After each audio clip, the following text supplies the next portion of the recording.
We got over 2 decades worth of NFL experience on right now. Yeah. Connor, you got any of this? I didn't make it to the NFL, Warren. Just checking. Wasn't big enough. I didn't want to exclude you. I appreciate that.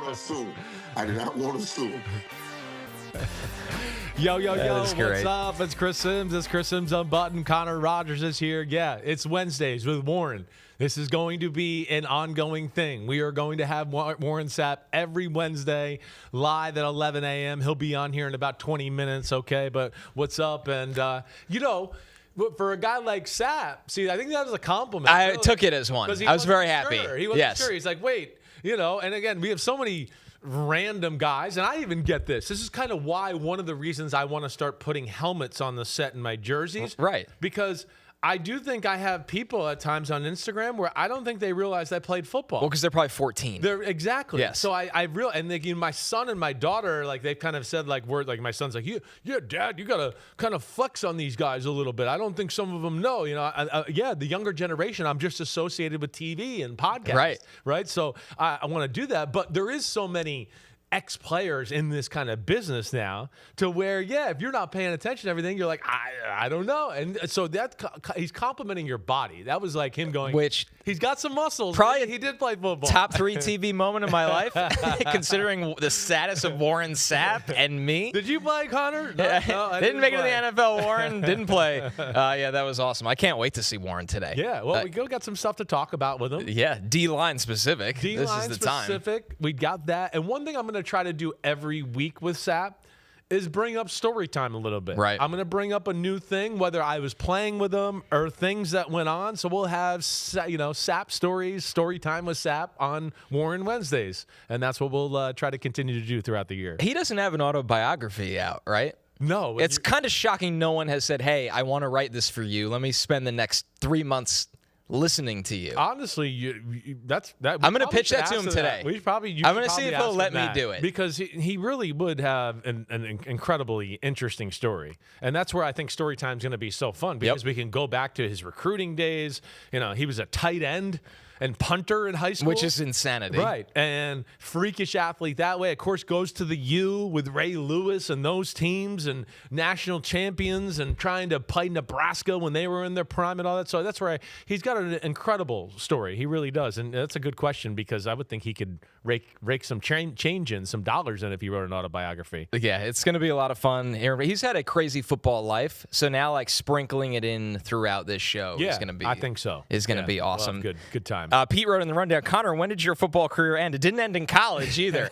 I played lacrosse full time in high school, all 4 seasons. I didn't even know that. Yeah, all 4 It seasons. was all 4. I knew you played lacrosse. Looking back at it, I think that was like a bad era of everybody being specialized in a sport. Now it's gravitated towards play everything. Yeah. But after middle school, it was like you drop everything and pretty much just played lacrosse all 4 years, which I loved. It was awesome. Sure. But it is one of those things now where I think it's better that kids are, for the most part, you probably have a better feel. Well, I feel like the conversation of nudging them back to that way is happening, but it's still not there. Especially in football, because it's like you can't miss spring workouts. You can't, like, football's pretty wild. My son took baseball lessons, I told you this, all winter.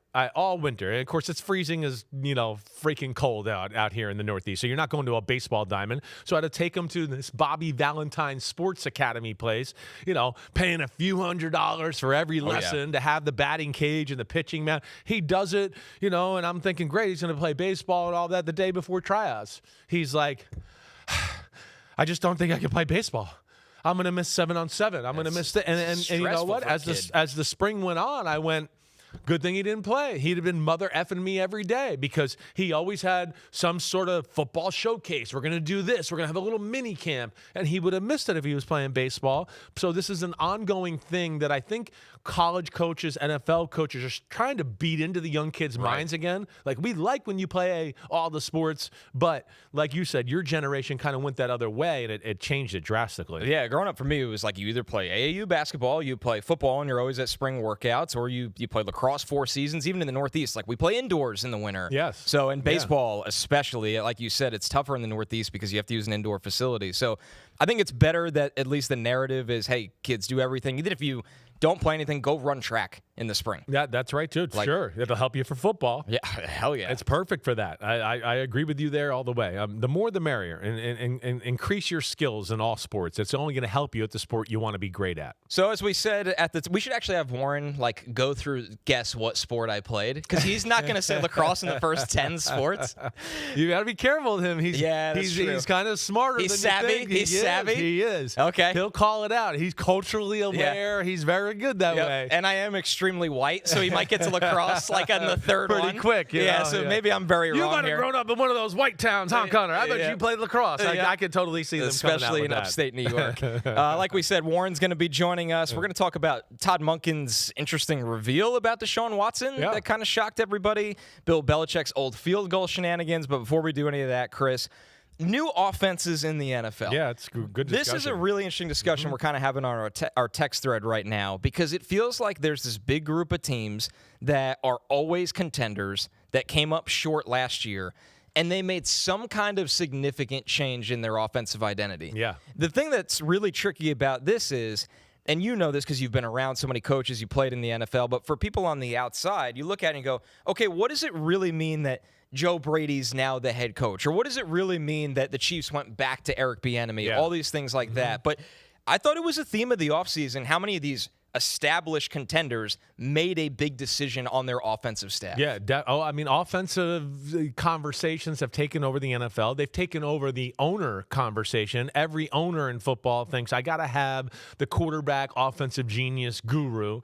And I do think other coaches are being left in the dust a little bit for that reason, especially, we've joked so many times that both coaches in the Super Bowl were defensive coaches there, so you can obviously win other ways. But we're also in an era where, if the offenses don't do good, and even though the team might have been good, they go, get them out of here. We need better. We got another guy coming up the ranks here. And there's some here that are established. There's other ones that you're just like, oh man, this is unknown. I don't know what to expect.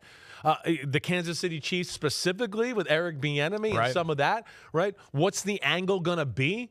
Are they going to be different? Is it going to be the same old Chiefs offense? And so, let's talk about some of these and kind of put our thoughts on what we think the possibilities and potential can be. Well, I think the Chiefs, they're the perfect place to start. Yeah. Because it's the old, can you recapture an old glory? And the way I've heard you talk about Bieniemy, specifically how the guys on the Chiefs view Bieniemy, there's a real belief that they can, and they've also made pretty consistent efforts with their personnel this offseason to maybe try to match their new identity. I think so, and that's where I'm excited about the Kansas City Chiefs. We haven't talked about them a ton here. I do worry about their weapons. I do. As far as the receiver position, Travis Kelce, as we know, it's going to get a little less each year as far as what we can expect from him in dominating football games. Rashee Rice is awesome, but we've talked who's going to be that other guy they can depend on. Right. So you look at it and you break down their offense and you start to go, damn, no, it's the offensive line's kind of the strength of the offense. And now you got Kenneth Walker on top of that. And that to me is one of the biggest questions. I'm going to tell you right now, I'm sitting here right now on the fence of going, I don't think I'm going to pick the Chiefs to go to the playoffs. Wow. That's how I feel about them. It's going to be close. I've already put myself out there that I'm picking them third to go in the AFC West. But there's just too many things as far as young people on the defensive side of the ball, some of the changes on the offense, the weapons, Mahomes' injury, and then yes, is Bieniemy going to change? Now, Bieniemy ran the offense they ran, with Matt Nagy and all that. It wasn't too different. It was a concoction in the lab between him and Andy Reid and Matt Nagy and kind of fitted around Mahomes. And as we've talked about so much, it caught the league, by surprise and took the league by storm there for a while with what they were doing. But then the league started to copy it, and then the league started to figure out how to defend it. And now we've seen a few years of going, the Chiefs offense is okay, but it's kind of underwhelming. And it seems like it kind of works because, that's right, they got one of the greatest quarterbacks in the history of football making it work. So are they going to continue to do the same old thing where, it's deep crossers and people post routes and all that, and then we just kind of run the ball sometimes? Or is Eric Bieniemy going to go, no, we're going to get underneath the center. We're going to pull two linemen here. We're going to play smash mouth. I'm going to bring some of my run game design that I learned from Ben Johnson. We're going to get into underneath the center play action pass more. That's the thing I'm excited to see. And I don't know if that's what they're going to do. And that's what's so hard about preseason now is just teams show nothing. But the one thing that he did bring before when he was the OC, as the point you mentioned, is he makes them tougher. He holds them accountable. They ran the ball, I think, at a tougher clip when he was the OC because, hey, he was an ex-running back.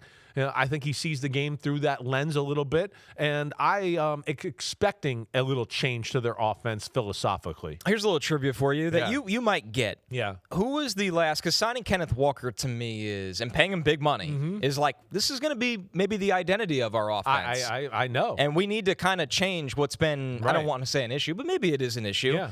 Who was the last 1,000-yard rusher for Kansas City? Oh. I think you'll get the name. I don't know if you'll get the year. I know. Because their turnover at running back hasn't been that crazy. I want to say it's like Kareem Hunt. It is Kareem Hunt. And Alex Smith's last year.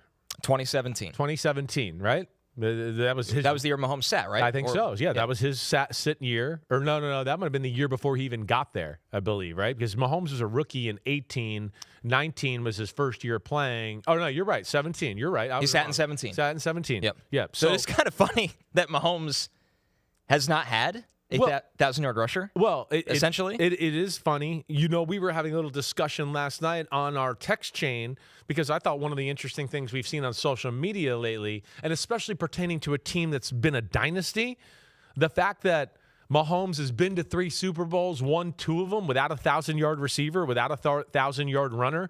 I know Travis Kelce was there to be that kind of receiver guy, but still, that's a really odd formula for a team that's been successful. I don't think you're going to find dynasties with that kind of formula to go, man, they were in 5 Super Bowls. They won 3 of them. Yeah, 3-time Super Bowl champ. 3-time Super Bowl champ. So there you go. Without a 1,000-yard receiver or a 1,000-yard rusher, that's pretty crazy. That is.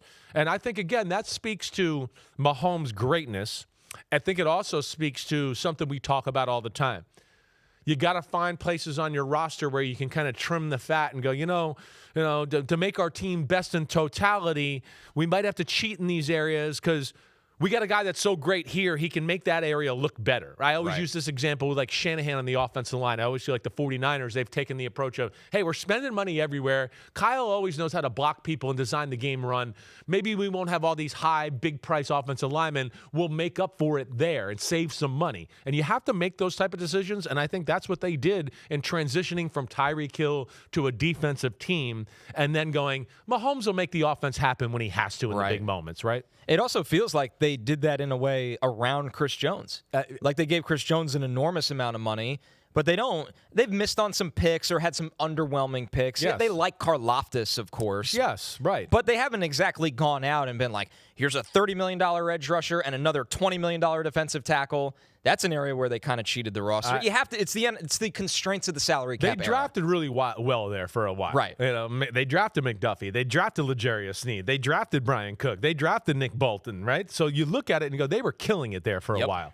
But yeah, they made the transition to go, hey, we can't pay everybody, so we'll cheat in that way. But, yeah, this is definitely one of the big questions going into the season for me is the new look Kansas City Chiefs, or is it not going to be a new look? And it's really going to be the same old thing, except Bieniemy is just going to make them a little edgier and tougher by being on everybody's ass all the time. Yeah, Bieniemy's last 2 seasons in Kansas City as their OC, yards per carry, they were 7th and 8th.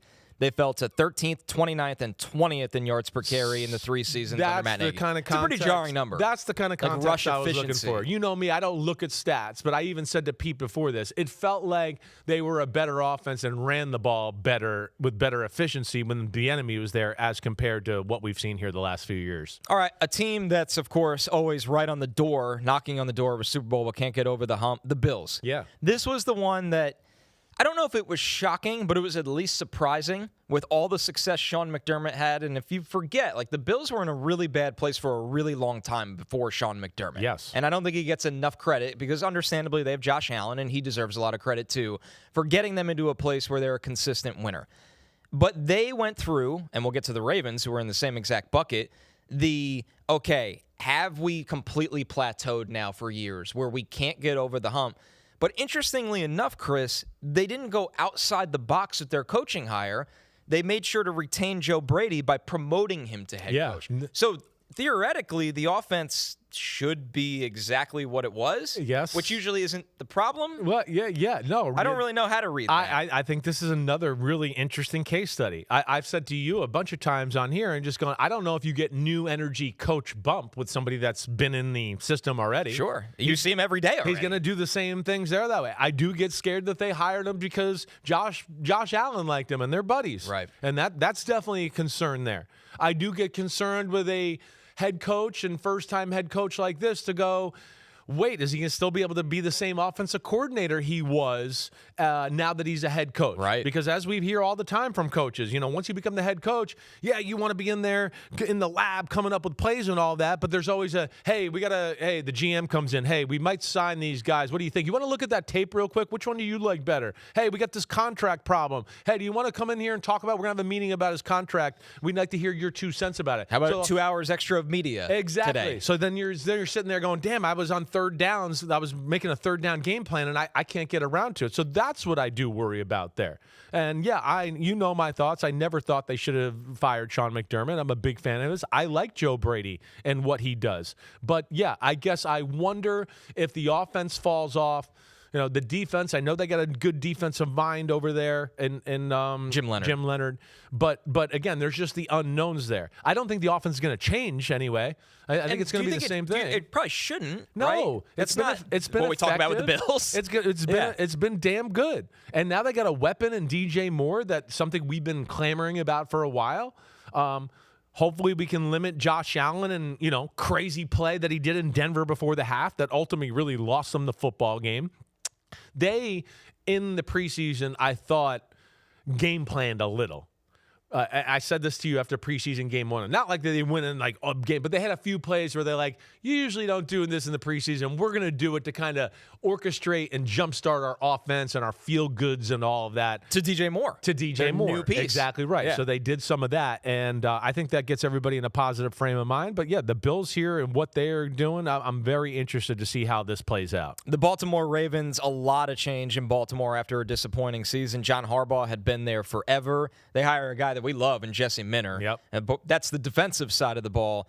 Offensively is probably where this is really interesting because how much we've liked Todd Monken, but it seems like there's a lot of murmurs around the league that Declan Doyle is a really smart guy and hopefully can kind of bring a different energy to Lamar Jackson's offense. Yeah, well, he's got to be smart. Because you don't get to work for Sean Payton, you don't get to work for Ben Johnson unless you're on your shit and know your football. That's just the bottom line.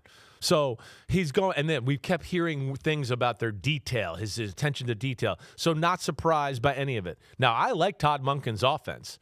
This is just going to have a different approach. And I think the thing is how much is Ben Johnson? How much is Sean Payton?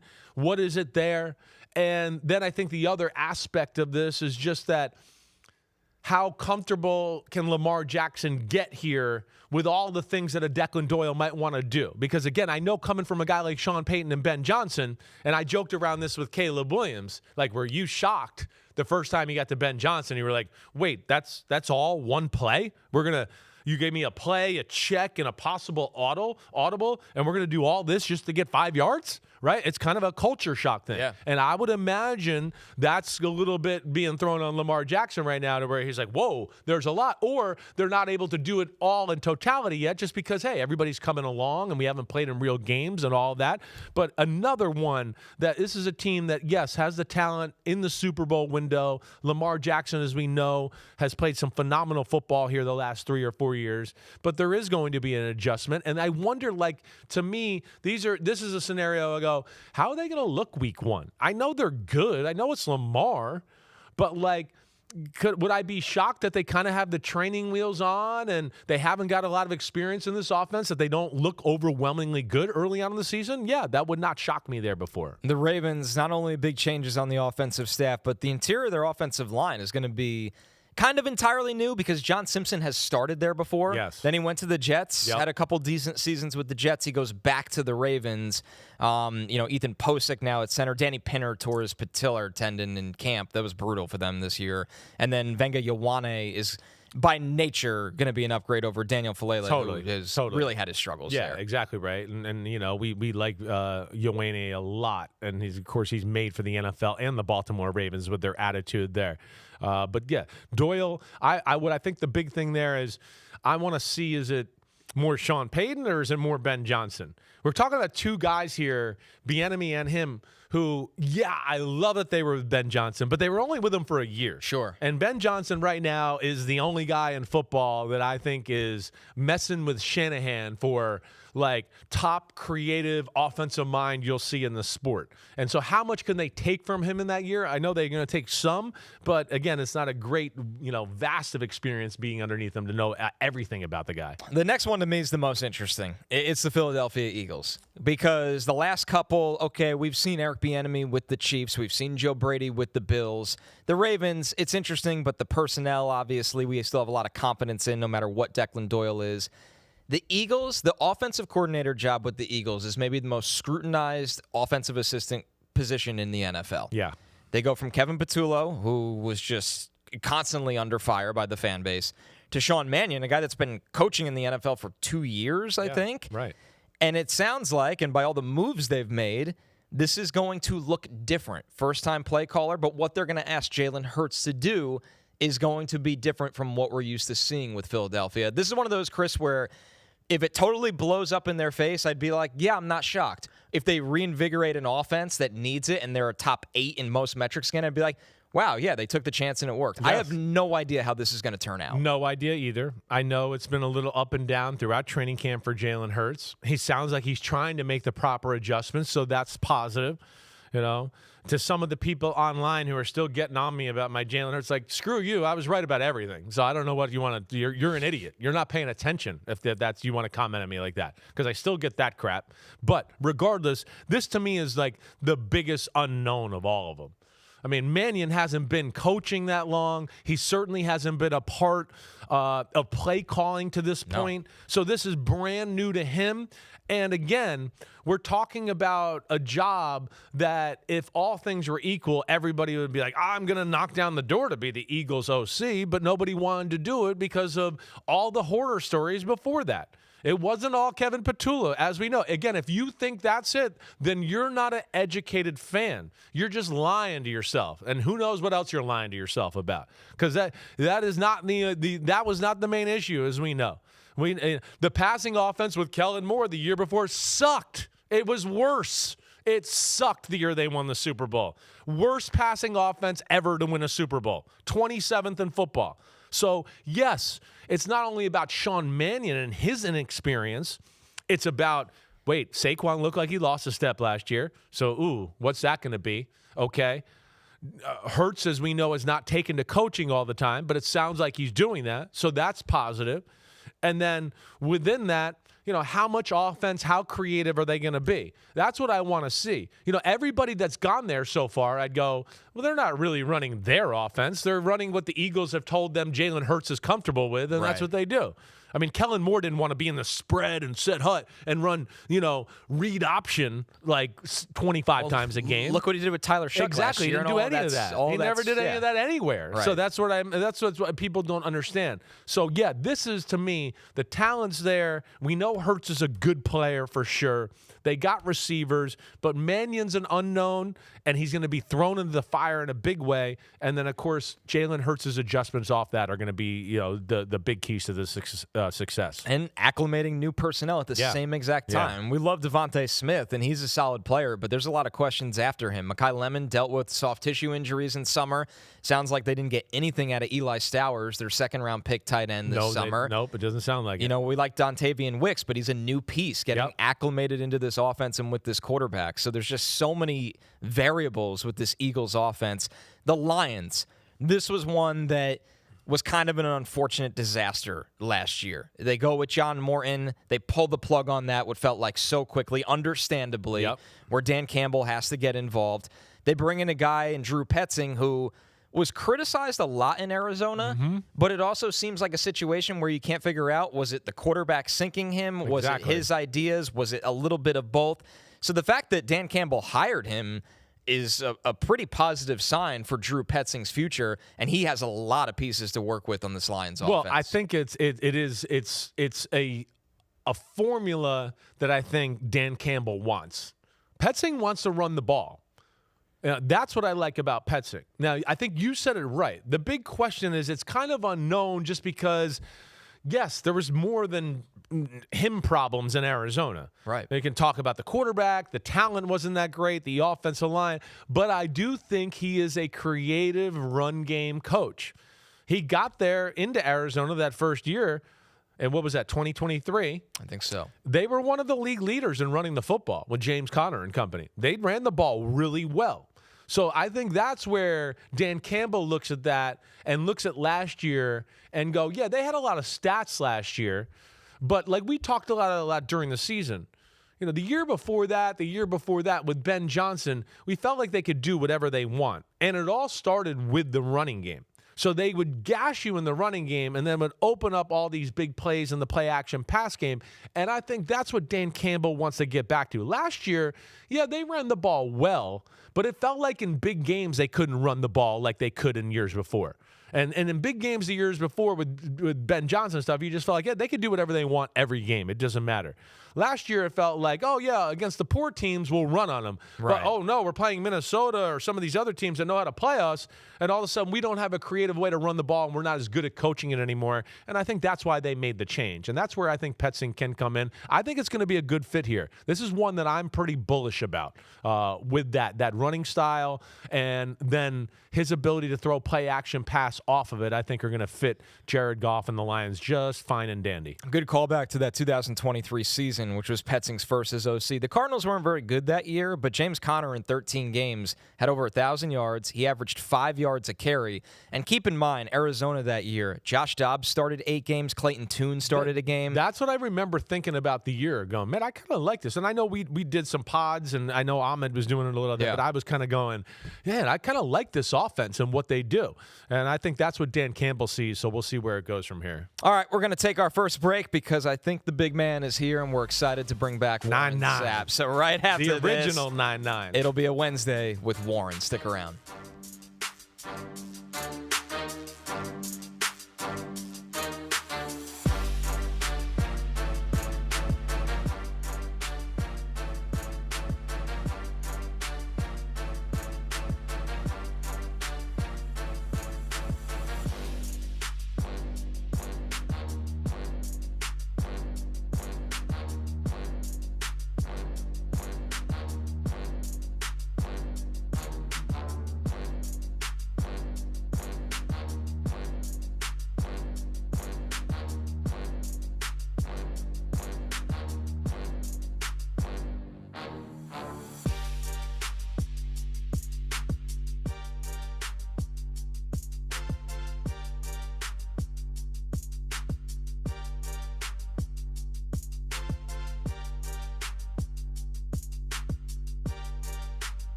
All right, we're back. It is a Wednesday, which means Warren Sapp is here. Wednesdays with Warren. Wednesdays You with love Warren. to see it. Look at that smile. Look at that. Sapp story time. I feel like, I told the audience when we started the show, I was like, I feel like we got to go down to story time at least once every time Sapp's on. And we were going to make this a regular thing.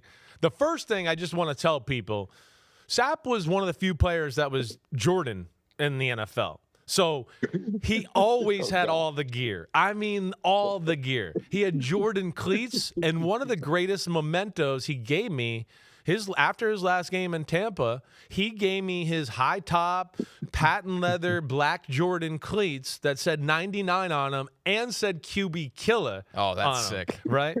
And that was like a cherished possession that he gave me. But he had all the gear. We were always like, where'd you get that? I was saying, not a lot of NFL guys then had Jordan. Like, that was a special, prestigious thing. Oh, I know. That must have been a night. Like, how much free merchandise did they give you per year? Do you remember?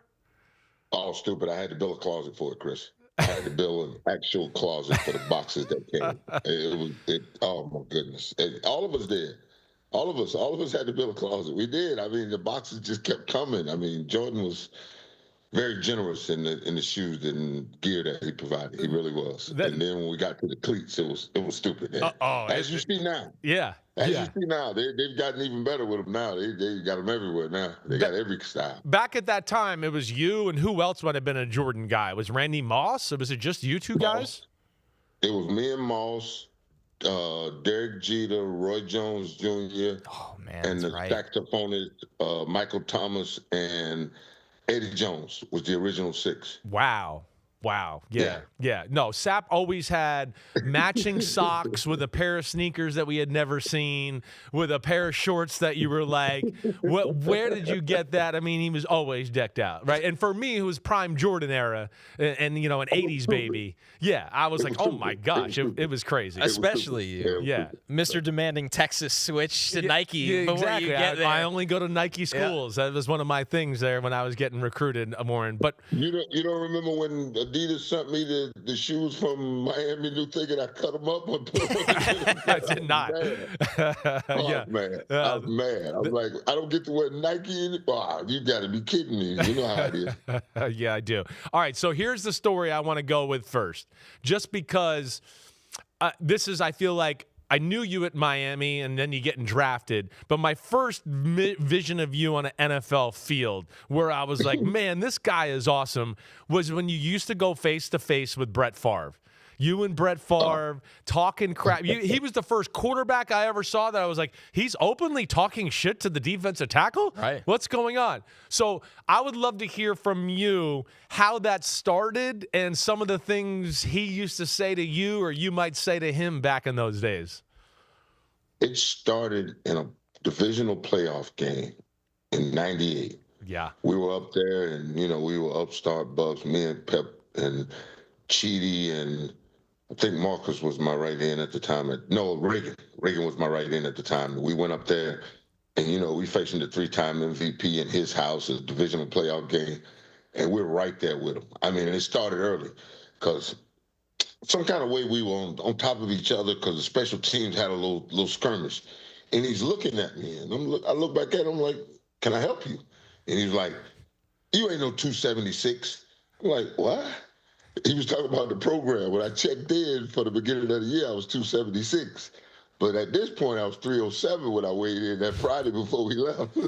So, you're looking at almost 30 pounds on me at this point, Chris. Right. And he's looking at me like, you ain't 276. I'm like, what's that got to do with anything? He was like, well, that's what the program said. I said, well, what do you think, you can outrun me, big boy?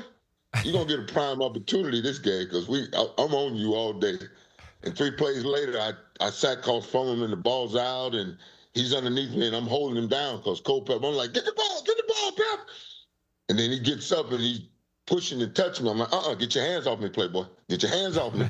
So, and that's where it started. And it just went from there. That Sunday there, that was insane.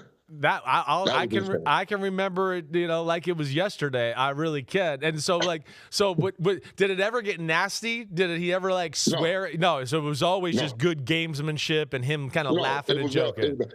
This is the best part. The third sack, he's running from me, and I got him by the thing, and I go to swipe at the ball, and he turns. And you remember back in the day, we had them ugly helmets that was wide open. So some kind of way, I hit him right across the nose, Chris. Whop! And he jumps up. And I look at him and say, what are you doing? He's like, you across my effing nose. And I look, I said, ooh, you got a red spot right there. That's and awesome. after the game, you can see the press covers. He's got a nasty red spot right on his nose. I mean, I don't know how I hit him on the nose because I was going for the ball, but I hit him across the nose. I mean, right across the nose. He was, that might have been the hottest he's ever been with me, but he knew I didn't do it on purpose. It ain't like I went to poke him in the eye or something. It was funny. Yeah. Like, funny. Was he one that like talked shit as he's walking the line of scrimmage? Like, did he ever do anything like that, or was it usually just post play? No, this in between plays. He walk up to me and he get ready to do it. I say, man, you throw that hard count shit away. He'd be like, yeah, I figured I tried one time. I love it. I love it. That was it. Well, I remember. And he told Dellenbach, hold on. Monday night was Dellenbach's first start against me. And I looked at Favre. I said, Favre, this what you roll out in front of me? He looked at me, Dellenbach, and said, it's going to be a long night, Deli.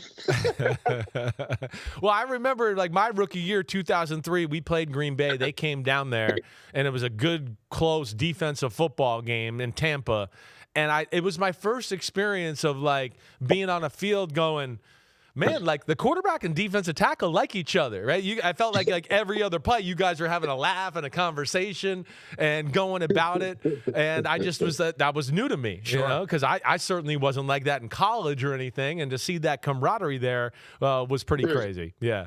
That was new. It was new to me too. No quarterback ever did this. Yeah, that's what made Brett Favre. That's what made it two country boys on an open field going for 60 minutes. It's like you and your friend across the street going to get some friends and playing until the sun go down. That's all we were. Just two country boys having a good time. Right. That's all it was. It was never anything malice or you couldn't turn it to that. Not in a football game because karma would get you. Yeah. I hear that. When's the last time you talked to Brett Favre?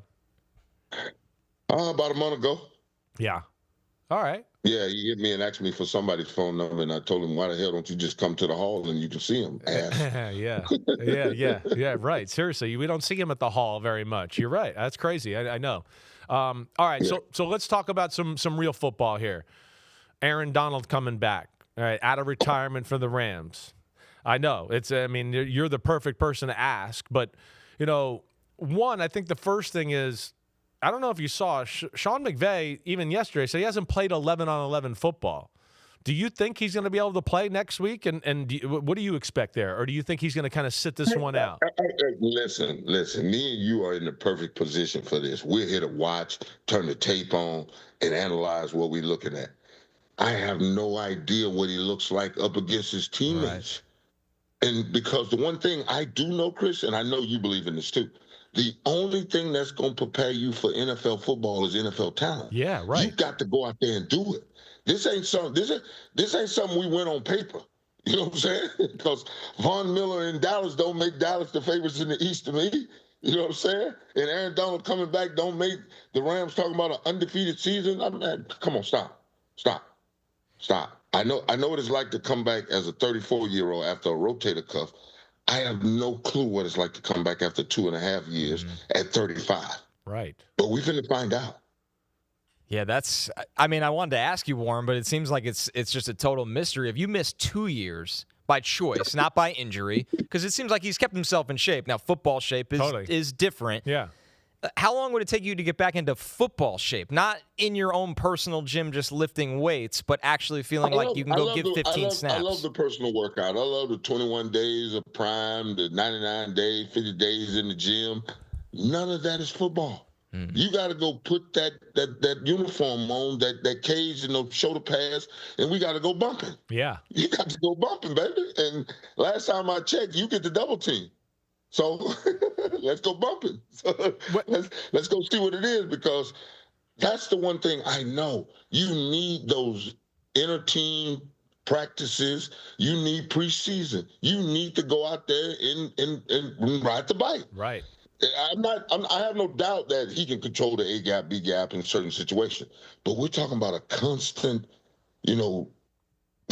Yeah. It's a marathon. You are getting stronger. Well, so take me into like you said, you came off the rotator cuff surgery and doing that, and maybe didn't get to practice a ton. What are the things? No. Yeah. This was in the off season. Yeah. Whenever I got ready for a season, I had my full training camp. I had my full inter-squad scrimmages, go in the third preseason game, come out after halftime. You know how money goes with that shit. Right. We did it in Oakland too. So I mean, it was just, North Turner was an old school guy, and so was Art Shell. And then Lane was a little different. That was refreshing at 34, 35 years old. To have somebody tell you, you don't need to go back-to-back practices and this stuff. Because, I'm a 1970 Pittsburgh Steeler molded by Tony Dungy and crowned by John Gruden. I'll get it all. Anywhere you want to go get it, buddy, I'll go get it. So that's what I signed up for. But you just don't dip your foot in the pool in a football game, especially in the trenches. Yeah. Yeah. Up to your nose, buddy. Up to your nose right now. So you talk about the bumping and all that and getting used to that. What about like other nuance that you would feel like it would take? Like I heard him say, I got to get my eyes right and like I'm not used to stuff like that. What would be the other adjustments in your nuanced, It's one of those Sappisms that I stole from Marinelli. Trust your eyes and your hands and feet will follow. Because offensive linemen can't lie, Chris. Right. If that ball's snapping, it's a scoop block, we're scooping. If it's a reach block, we're reaching. If it's a double team, we're double team. The biggest lie you get told as a 3-technique defensive tackle is a flash trap. And you got to get underneath that one. Yeah. Influence trap, get down, hunker down, he's going inside you anyway. There's certain rules, but that's the whole point. When is the last time he'd been in that gauntlet? Yeah, right. And it was real bullets. Yeah. In the preseason you get knocked around. You're like, okay, I'm getting back in the swing of things. It ain't time for that in a football game. No, I'm at a point and here we're where talking about. Go ahead. And if me and you are being football coaches, he's playing on third down, right? Yes. I know. That's money down, Chris. That's money down, Chris. Yeah. And I got this for you. Me and Simeon was on the right side early when I first got him. Yeah. We went up the field one time, Chris, and the whole line slid to us. I looked at him, I said, we can't do this. He said, what? I said, I got to go to the other side. He said, what do you mean? I said, I got to go to the other side, take the double team and balance this thing and push the pocket, and now you go get what you need to go. Right. Because we both can't eat over here. I promise you, they're not going to let us. No. Is he ready to sacrifice, too? That's going to be a big question. I hear you there. I know. I'm not sure about that yet. And to your point, I think you said it right. I'm at a point where it's like I feel like next week he's either not playing or it will only be third downs. Like I can't imagine 30 snaps or something like that. 10 snaps, 15 or under. Yep. Obvious. 15 snaps in a football game. You barely got your feet wet. I know, but I just wonder if they'll play it slow that way and just like you said, what does the roster look like? The roster, I mean, they got some players. Deep. You know that. No. I'm sure, but do you see the run stopper and the person in there that's going, do the rotation for the other 45 and I know. Yeah, that's probably where they'll have to take like Poona Ford out, right? Poona Ford will go out. Aaron Donald comes in maybe on a third down, something like that. That's you're right. Yeah, but now you as John Lynch and Shanahan on the other side, third down. You drive him crazy on third down, right? Yeah.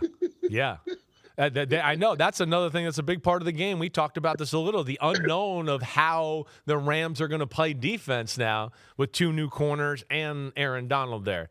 So the other thing I'm just interested in, because he has stayed in shape and lifted weights and done all of that stuff, and like you said, I know it's not conducive to football, but just with you in general, you guys both wore 99, but you weren't a weightlifter. You didn't do that. I would love for you to tell people why and what was your philosophy of not being, like Johnny Muscle guy. Whenever I looked at a football field, I never saw a bench press on the 50-yard line or an incline on the 20.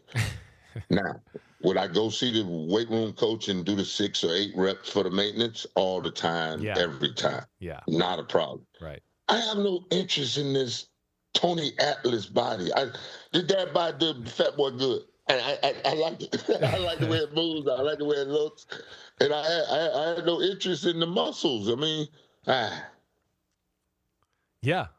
Well, I tell people all the time, he didn't have big pecs and he didn't have big biceps. But I said, if you saw Sapp's back and his ass and legs, as we talk about on this pod a lot, yeah, he had some ass and some legs. Sapp in his prime, you could put a glass of water on his ass and go, hey, I got to walk over here and then come back. I mean, that's what you had. So, yeah, that's the most important thing. No, I had no ass. That's Derek Brooks you talking about. I worked all my ass off, buddy. I got no ass. Mo lady over there looking like, who are you talking about this ass? You got no ass. You No, out got of no that? ass. Well, okay, this is from a white person I got perspective. thighs. That was a quarterback. I got thighs, calves, legs, Yeah. and a heart to go 60 minutes, and I know you ain't gonna do it. And I got the Florida Sun backing me with my training. That's the point I'm talking about. Right. That's the foundation in which you can build a great 16, now 17 game season, is the work you put in and the training that you put in. He hadn't done the football side of it. Boy, there's a certain way you got to move that we do this shit. I'm telling you. Yeah. It's like riding a bike, because I used to jump in the drills with the kids out in Colorado the last 2 years, but to actually have somebody try to stop me from doing it, it looked like it hurt, Chris. Yeah, I But hear I'm you there. 53. I'm 53, though. I'm Yeah. 53, not 35. At 35, I thought I had a couple more snaps. I just didn't want to do it in Oakland. Right. Warren, another layer of this game is it's an NFL game in Australia. Would you rather get there and play in 24 hours, or would you rather get there a week early to acclimate? Because both teams are doing it totally different ways. Who's doing it to jump in and get it down? The 49ers are going to go like tomorrow or Friday. The Rams are kind of going to show up the day before, play, and get the hell out of there. Ooh, I don't like that one. Yeah, you don't like that. You think that's going to be too much of an adjustment? That's a long ride. Yeah. And what are you doing to where you're not going to take a mature football team like you have that's won championships and got the quarterback and all this? Let them go enjoy themselves, because you're finna go for a nasty run for 18 weeks and one bye. So what are we doing? I think they're worried about getting reacclimated, right? Like being 17 hours. In California, we have to acclimate to that shit. That's why it starts Stevie on a different time. Nobody wants to hear that in California. Come on, stop it. Okay, Stop it. all right. It's all fair. right. So he favors. The world is, listen, you lose 6 hours in California. 3 in the morning and 3 at night. No doubt about it. No doubt about it. That's math by Warren Yes. Sapp from the Time University math. of Miami. Time math. Time math right there. 6 a.m. stock market's open. What time is it in L.A.? Yeah, 3 a.m. You're right. Yeah. Who's up? Yeah. Exactly. Okay. I see where your head's at there. Okay. There's some logic there. Exactly. Trust me. What'd you guys do for Tokyo? So Tokyo, we went out, 3-4 days before? We did have a weird. It was maybe 5, almost 5, I think, something like that. All right. No, we had a good time. Yeah. We had a good time. It ain't about acclimating. It's about enjoying yourself. Yeah. Throwing the boys a bone, because there's no bone coming except the bye week the rest of the year. Yeah. I hear you there. All right. So wait, let me ask you about a fellow alum. Are you shocked that Calais Campbell is turning 40 and still playing defensive tackle in the NFL? Astonished that Calais Campbell is doing what he's doing, but there's certain freaks of nature, and when you look at Calais Campbell, he's an absolute freak of nature. Right. I tell people all the time. What do you do with somebody that big and a head that size? You let him play. What are you gonna do to him? I'm glad you said that. What are you gonna do to that monster? I know. Jesus. He's one of 2 guys in my career where I ran on the field, he and Julius Peppers, and I looked at them and I went, "Holy shit! You're Calais Campbell? Now I get it." I literally said that in pregame warm-ups. Yeah. I got my one for you. Yeah. We was playing the Dallas Cowboys, and Alonzo Spellman walked out, and he came over to our sideline, and his arms are down where he's scratching his knees. Yeah. I looked at this monster, and I said, "Ooh." Yeah. Ooh, they don't make them like that anymore. Ooh. You got Madubuike, Nnamdi Madubuike up in Baltimore, coming off a serious neck injury, all of that. You hopeful, you think he still can be the player he was before this whole injury here? You know what? I want the young man to be comfortable and live a great life. You know what I'm saying? Because this game we play, it's just a kid's game, and you're getting the king's ransom. So make sure you're healthy. And if he's healthy, that bowling ball of butcher knives are still cut all day long. Yes, sir. He gets it done. He gets it done inside with nice, body movement, Yeah. aggressiveness. He plays the game the way it's supposed to be played. I just want him to be healthy. And if he's healthy, he'll be more than fine to be able to go out and make some plays. It'll change their defense if he's healthy. All right, last one, too, just Leonard Williams. That's the other one I want to ask you about. The career he's had, all that. I mean, I guess the generation's changing of, like, when you're 31 or 32, you don't give anybody a big contract anymore, or a third big contract. And here he is, about 32 years old. Just turned 32 this summer. 3 years, $90 million, right? Kind of what's your thoughts on him as a player, and I guess the age that these guys are playing at right now? It's a different game we're watching, Chris. Yeah. It's a different. 3 words you haven't heard since I retired in 2008: salary, cap, casualty. Yeah. There's no such thing. They got to spend the money, and why not spend it on a good guy like Leonard Williams that's going to be there?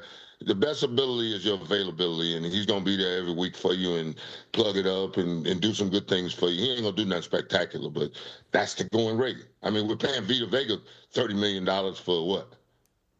They don't run the ball like that in the NFL no more. Ain't no 38 league. Yeah, I know.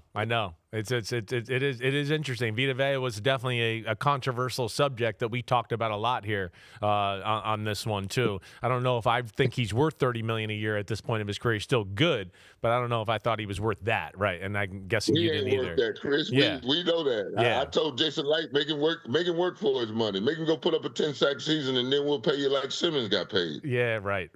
Hey, you the man. You the man. I appreciate you coming on here. There used to be rules about this thing. Yeah. Inside people had to rush like outside people to be paid this kind of money. Yeah. But I guess, you got to pay $1,500 to watch your team every week, so it adds up. I guess they got a bunch of money. That's a good point. They got a bunch of money to throw around. They got a bunch of money to throw around now, Chris, so they throw it. So, they definitely do. 2 things you can never change about yourself: your parents and when you were born.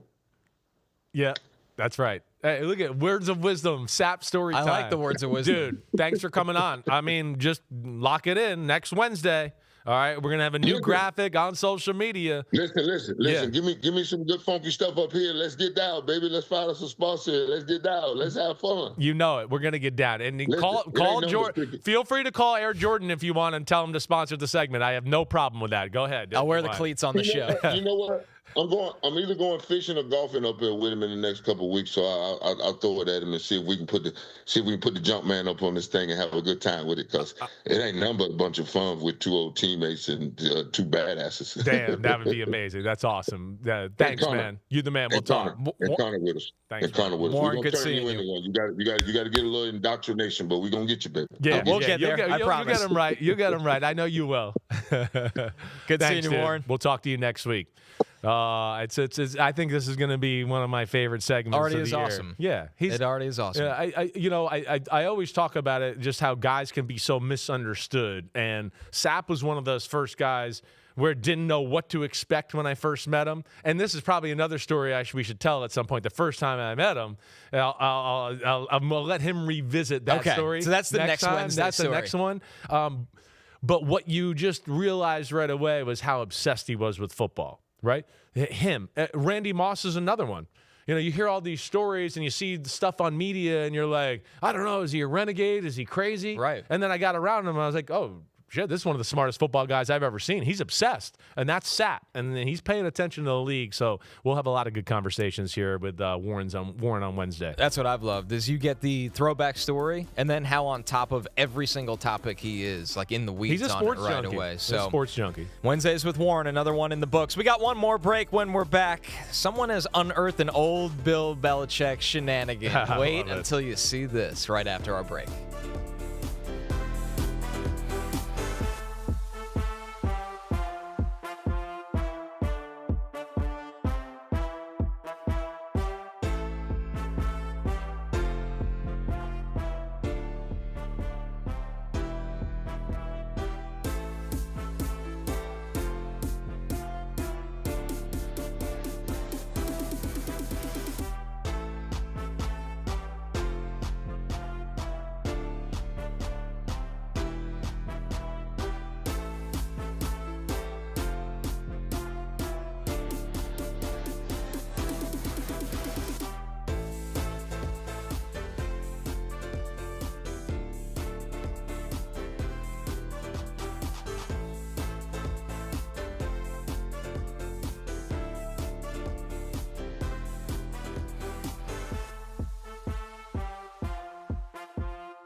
Saturday, 12:30 p.m. Eastern on NBC and Peacock. That's right, the 2-0 Hull City takes on Aston Villa. Hull City is one of the 4 2-0 teams left in the Premier League. Look at you. You're the old shamrock up their ass I right really now. am. You wore their jersey, and now they're on fire. I chose them before they started the season off 2-0. I feel like a frontrunner for the first time in my life. Watch out, Arsenal. Oh, man. Oh, that's good. I did, and I already see Pete writing in the chat that I said Aston Villa, not Villa. So All right. Well, I still need to know the rest of the teams. Yeah, I only know Hull City. okay. All right. It's just honest man. We're a work in progress here. Yeah, we're getting it all done. Yeah. All right, how about this? This is a little story on social media right now by Ryan Pagnetti. He worked in the NFL for a couple teams in analytics, Eagles, Jags, Raiders. So he went through more than a decade of TV broadcasts. And he wrote this, when opposing kickers lined up at Gillette Stadium, the video board displayed a reverse view of the kick, placing a second offset set of yellow uprights directly behind the real ones. And of course, if you're watching the show on YouTube right now, you can see exactly what I'm talking about. I found dozens of examples. In the same games, I reviewed 52 Patriots field goal attempts. The illusion appeared on Patriots kicks exactly 0 times. That's really amazing. Kind of wild that I've never seen this brought up before this. It is wild that nobody has caught this. It is. Did they do it on kickoffs or just field goals? I think it's only field goals, only field especially goals? the way it's angled. Yeah. Like the video board is almost perfectly, because I'm pretty sure Ryan went on to say in another thread that he brought this up at places he worked, but their video boards didn't align the right way, so it wouldn't have had the same effect. Got you. So it's like classic. They knew an exact advantage they can get the way it was lined up and used it. This is where he, Who am I telling? You worked there for a while. Well, this is just where he's next level. Yeah. Bill Belichick. This is why, like I always say, like if he worked on Wall Street, he'd be the Wolf of Wall Street in his prime. He just is a thinker. And yes, these guys are looking up at the screen. That's why I asked about the kickoff or the kick return, because if he did that on the kick return, so many guys look up to see where it is or whatever, and it'd be reversed, and he'd kind of throw your bearings off. But regardless, yeah, just another thing to mess with the opposing team. That's where he's always looking for that. You've heard my stories about we're waiting in the bus because all of a sudden he remembered, wait, we played them 20 years ago and I could hear their checks on the TV, so we're going to go back and watch the TV copy and paste together the checks with the plays. Spygate itself is an incredible story. Spygate, again, Bill knew the league rules so well, he didn't really break the league rules. He pushed it to the limit. Right. And yeah, I mean, I had an experience where I have a hard time thinking that at some point Bill put microphones on his defensive lineman playing John Gruden, and when we played them, they knew our checks, I felt like.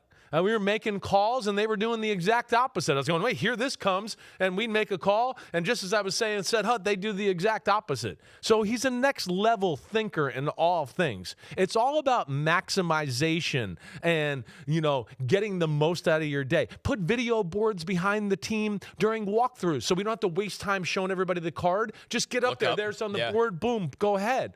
So it's pretty, and then there's the Patriots. Look at that. Who have Connor. the nice blue and red Nice and white simple. background. You see the yellow next to the blue, you can really focus on it. And the other way, you're looking up and you're going, what the hell it is? So this is the new Highmark Stadium for Buffalo. Their video boards are right there. We'll see if they have anything up their sleeve. I don't think anybody is necessarily going to do Well, this. no, that, again, you'd have to be established, and these are things that, Bill just through the years, he just continued to, if we do this, we could do this, find any competitive advantage possible, and that's why I always say New England didn't luck into 20 years of dominating the NFL. Right. It is hard work, it is detail, and Psychotic work, I'd call Psychotic it. work, exactly right. One day we'll have a separate talk on this pod during a slower time of your days there. Yeah, what sure. a day was like. Okay, yes. It is. I've heard, but I'd like the audience to hear it as well. We can do that. Plenty left for the week. Friday, you had a conversation with CJ Carr. Yeah. That'll be a show on its own, and Right. we'll be here for the intro as well. But I can't wait to hear that because we have big expectations for CJ Carr. Definitely do. This Enjoyed year. my time with him. A happy Labor Day weekend for everybody ahead. Next week, that means there'll be no show Monday, but then starting Tuesday, we are live every weekday, Every day. 11 a.m. Eastern time on YouTube. So no more Monday, Wednesday, Friday. Starting next Tuesday, we will be every single week. Every day, 5 days a week, 4 next week. Warren's Wednesdays with Warren. We'll be here. Hope everybody enjoyed us. You know where to find us. Peace out. See you next time on Simms Unbuttoned.